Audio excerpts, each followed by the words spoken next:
everybody. Welcome to another episode of The Skeleton Crew. I'm your host, Jen Callahan, and today I have a remarkable guest with me today. His name is Louis Plesner, and he's joining me from Copenhagen, Denmark. Louis, do you want to say hi? Hi, everyone, and thanks for inviting me to the podcast. Oh, my pleasure. So just to give you guys a little bit of a background of Louis, he's currently a PhD student who is working on the machine learning for applications that can be applied into radiology. And he also, too, is currently working in an emergency room, doing a little bit of teaching, and then also, too, some oversight of the department. So I'm going to let Louis really give more information on that. And then we're going to delve into, his whole world of radiology and then into machine learning. So go ahead, Louis, why don't you just give us a little bit of background of yourself? Yeah, thanks a lot. Again, thanks for inviting me to the podcast. I'm really delighted to be here. So yeah, my name is Louis Plesner, and I'm currently a PhD student in radiology, working in a quite large hospital in Copenhagen in Denmark. I've been working on this PhD project for two years and some by now. So I'm starting to get into it, and I joined this project after my first year of radiology residency, which I also did at the same hospital where I'm currently doing my research. I was in residency when COVID hit us in Denmark, and I was doing thoracic radiology at the time, and that was very interesting to be part of that and seeing this whole thing unfold. And I decided to do a research project back then, like everyone else, on the COVID. And then there I got to know this guy called Michael Anderson, who is a thoracic radiologist at my hospital. And we did this COVID project together in my residency. And then he asked me if I wanted to do this PhD project afterwards. So that was very lucky. My way into in medicine has been like I've been trying a lot of different things. I started doing research like actually 10 years ago now in cardiology. And for a long time, I thought I wanted to be a cardiologist. And I was working with echocardiography and doing research in that. And also in the clinic as a medical student. I was very lucky also there to have some very great teachers and people to look up to. So I was kind of on that path. And then I decided I wanted to try some different things before like choosing a specialty. And I was in internal medicine when I graduated, also in psychiatry because I had to really, but that was also incredibly interesting. And then I found that both in cardiology and in internal medicine and also in psychiatry, but that was obviously not so much. I was very drawn to the medical imaging. So the ultrasound part in cardiology, but also chest radiographs and CTs and the whole imaging thing, MRI of the heart, led me to think that maybe I should just be a radiologist instead. So that's kind of what I decided, and yeah, from then I haven't really looked back because that was just so incredibly interesting. I really liked the specialty. I really liked the way we worked, the way we work there, and also the kind of generalist feeling that it has. That you don't really necessarily just focus on the heart. You get to know something about everything. That is incredibly rewarding, and I feel like the specialty is just so rewarding because you really play a large part in the patient's journey through the system. Really, when the patient takes a turn in the diagnosis pathway, usually many times radiology has to do something with that. So now I am a couple of years into my PhD, and I trying to get it done by next summer, and then I want to continue my residency for 4 more years until I can become board certified in radiology. So the residency then will be for radiology? Yeah. And then obviously, as you're talking about the heart and, your interest in like echocardiograms and things like that, will that, some physicians, radiologists choose a certain path or like studies that they specialize in? Would you be more so looking for the cardio, like thoracic? Yeah, that's a good, interesting question because in Denmark, and I know that it's also like that in other parts of the world, but it's very different, I guess. In Denmark, at least, the cardiologists, they do all the cardiac imaging themselves. We do some CT coronary angiograms, but echocardiography is, only here with the cardiologists, and also the MRIs. So you kind of have to give that up, and then focus on all the other things. But Okay. obviously, thoracic radiology is something that interests me a lot, and I could see myself pursuing that as a subspecialty at some point.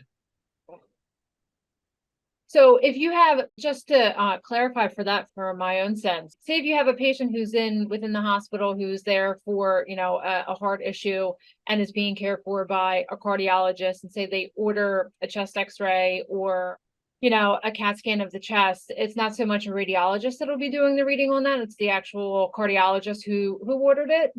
No, that's I didn't explain myself properly. It's more like the focused heart examinations will be done by the cardiologist, but these like more broad diagnosis, both in terms of chest radiographs, but also CTs of the chest, they will be done absolutely by radiologists. Okay. It's only the kind of specialized heart examinations, such as MRI of the heart and echocardiographies. Okay, understood. Yeah. Gotcha. So we still also work together on, for example, the CT, the coronary artery CTs, because radiologists describe all the parts surrounding the heart.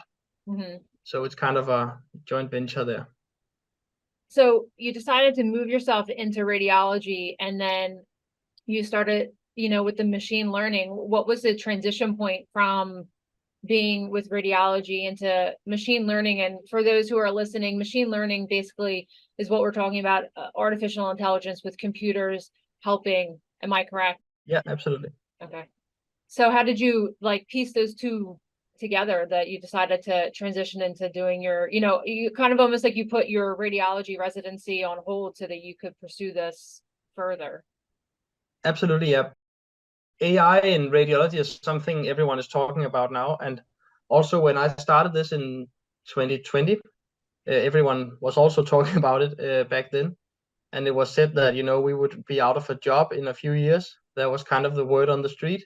And it still is in some sense. Actually, we had just in Danish national media, there was some guy saying that radiologists are a dying race. So we are fighting that a little bit. I've done, as I said, for now, I've done like 10 years of clinical research, and I've been working also with all sorts of statistics before, but I've never done any kind of programming or especially machine learning programming. So I was completely new for that. What interested me in the beginning of this journey a lot was that Michael, my supervisor, I have two supervisors, they are both named Michael, and they wanted to do like a study which could assess the clinical impact of these tools, AI tools. And I thought that was very interesting, because at that time that was a little bit new. It was more like the research was not so far ahead just 3 years ago as it is now. It's going incredibly fast. Mm-hmm. So it was mostly the traditional, you could say, medical research, where you want to try some sort of new development in the clinic on some patients and see how it goes. And not so much the tool itself that interested me, which is the whole AI technology. And then I have, through these years, obviously gotten to know some more about this, even though I'm far from an expert on, the mechanics inside the models, but I'm still more and more finding it extremely interesting. And I have also started now to work on some small hobby projects myself. But my PhD, my research work is on models that others have developed, which I'm testing in the clinic. Okay. Like, translational research, or you could call it, or yeah. So is it almost like companies that have already developed technology like this, that you're helping them do the basically clinical trials? Exactly. And people are pushing this technology forward without any real solid evidence.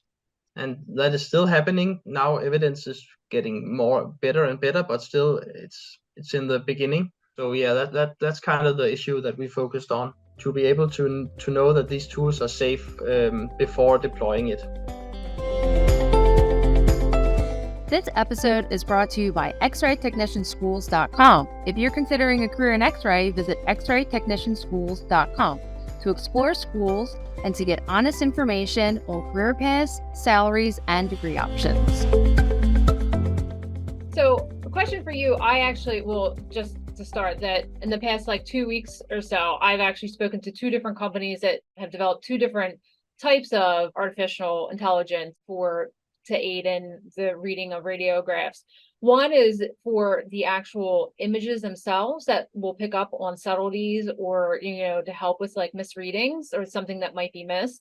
And then the other company was more so on the side of helping the radiologist complete out their report. So, the radiologist sitting there looking at the image, putting everything into the dictation of what they see, but that technology gives the impression, which is the summarization of what they've seen within that. Are one of those areas where you're more leaning towards, or is there another area of AI that, is out there that I haven't even heard of yet? I think AI can be put anywhere in the whole patient journey through the department, really, and applications are coming in all corners, and what is kind of the most sexy part or most interesting part is to make the diagnosis, but that may not be where that the AI actually can have the biggest impact, because radiologists are pretty good at that, and it's difficult to gain the few percentages, and it's also difficult to show it in a study that this actually does something. There are also all sorts of areas surrounding for example, booking in the patient or reading the image request form and assigning it to a protocol, or also billing and all sorts of stuff. From my standpoint, it's more obvious that it can help us a lot in these areas, because also that's some the things that we don't really want to do, and we like to give the correct diagnosis to the patient, but not so much doing all the protocoling all the time. Yeah, that is also something actually we are working on in our group with some of the new large language models, such as ChatGPT and others that are booming since last year. So let's talk a little bit more about you and what you're currently doing. So you have your PhD thing going on the side, but then as I had said, you currently work part-time within another hospital doing part-time work within the ER department. And you had said that you're assisting or teaching really with the ultrasound aspect there. Do you want to give us a little bit more information? Yeah, so that's something completely different from what I do in my PhD. I enjoy very much to have patient contact, even though I have gone into radiology. You can still have a lot of patient contact in radiology as well, doing interventions and ultrasounds. And so I wanted to have some patient interaction, and also keeping in touch with kind of my identity as a doctor while doing this, delving into this world of machine learning. Mm-hmm. And then I saw this that they were looking for someone to kind of introduce ultrasound in the emergency department in another hospital. In Denmark, at least, that is quite new, not so much new, but maybe the last 10 years or so, it has been growing, like the ultrasound competences of non-radiologist physicians. And it's still in Denmark in the absolute beginning. But in my opinion, ultrasound, point of care ultrasound, it will grow more and more in the clinical specialties, in all specialties really, because it's just so incredibly useful, and it's right at hand and can many times make a big impact compared to the stethoscope, or it's much more old-fashioned. So I took this job where my role is to kind of work as an emergency physician, seeing patients and treating patients, but also having this particular focus of teaching everyone else point of care ultrasound, and so I'm helping them with ultrasound interventions, pleural drainages, and also placing a line with ultrasound, and then I'm teaching them how to look at the liver or the gallbladder or the lungs, or the heart, because from my previous experience have quite a lot of experience in echocardiography. So yeah, that's kind of a teaching physician role that I'm doing as well, which is I really enjoy a lot. So the machine learning and doing your PhD in that, do you actually like take classes for something like this, or is it basically like you working with Michael or somebody, someone else within a school setting doing this research? Yeah, so we have contacts, various contacts, much better than much more specialized in this than us in data scientist guys that we have worked with. But like I said, the main studies I've been doing in my PhD is more like a clinical validation or clinical trial, and not so much development of these models. So for that, we are actually doing it ourselves with the help of biostatisticians and just like much research in medicine really, and then the working on the models that we are doing ourselves as doctors in the group is considered at this point much more as like a hobby. We have been working, for example, with natural language processing ourselves and doing some like preliminary models that can read X-ray reports. But now this is all obsolete due to ChatGPT. So which is just excellent at all this language text stuff. This is like the transition to the next level in these natural language processing models that have existed for several years. But now due to this transformer technology and also due to be able to handle large amounts of data, the development of very powerful GPUs, graphics processing units that can handle these incredibly advanced math, basically. This ChatGPT is maybe the best well-known of these models, developed by a company called OpenAI, which Microsoft has a big part in. Okay. But also Google is working with it, doing having a model called Palm 2, and several other open source models are also available. So it's you can talk to this chatbot like you could to a person, and it will respond, and it's incredibly good. You have to try it. Is that something purely that like a radiologist would be using, or is that something that like the general public could have access to? That's something everyone has access to, and it's incredibly powerful. Radiology is just a small, tiny part of what it can be used for. It can be used for generating all sorts of texts and reading and understanding all sorts of texts. Okay.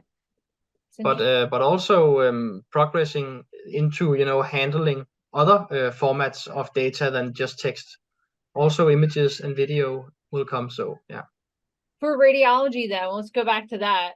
To like some simple fun questions is, obviously you said that you love, cardiology and stuff. Is there specific exams that you like looking at besides like chest radiographs or something? Do you like MRI more? Do you like CAT scan more? Or, do you lean more towards ultrasound because that's what you do in your part-time thing?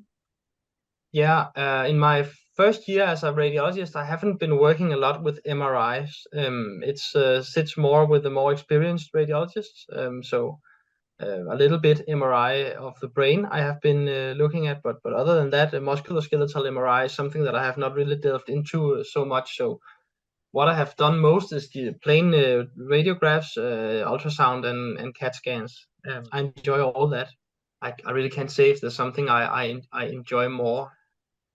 Radiology is something that sometimes you get through a lot of examinations that really you feel like doesn't really impact so much the patient, and then you get these examinations where you can make a lot of impact, and that's basically even the one modality or another modality. When that happens, it's just always fun. But if I was to say something, I would probably say ultrasound. Yeah, I mean, ultrasound is definitely very obviously useful. All the different modalities are useful, but it's great because, it's very versatile in the fact of one, that, there's no ionizing radiation that's being used. But then, I currently work in interventional radiology, and like you said, to look at vessels and stuff, but then you can also see different body parts. And, I agree with you there. For sure, and having the patient interaction as well, it's just makes it a little bit more fun.